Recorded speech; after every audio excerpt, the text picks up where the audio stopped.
info-info.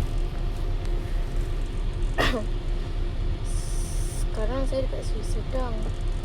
Saya baru lepas beli air. Lepas tu saya masuk kereta. Saya nak minum air dulu. Saya startlah enjin. Sementara saya minum air, saya panaskan enjin. Lepas tu ada pakcik, dia sembang kat tepi dengan kawan dia naik motor. Lepas tu dia sembang-sembang. Lepas tu dia mendaratkan dirinya di atas kereta saya. Dia duduk lah, maksudnya bersandar dan duduk sampai sekarang. Tadi time dia duduk tu, saya terasa lah macam ada daya yang menolak Nazani lendut ke bawah. Rupanya ada orang duduk. Lepas tu saya pandang dia, dia baru perasan saya dalam kereta kan.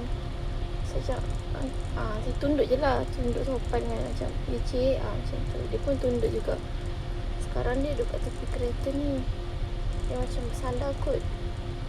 Saya tak tahulah, saya dah start enjin tau. Kereta ni macam tak ada bunyi enjin ke. Macam saya tak tahu ke saya start enjin. Saya takut sekarang ni. Macam mana saya nak buka lampu, macam mana saya nak balik. Macam ni mesti saya makasih, saya malu. Nanti dia tak ada tempat nak bersandar, macam mana. Tidak.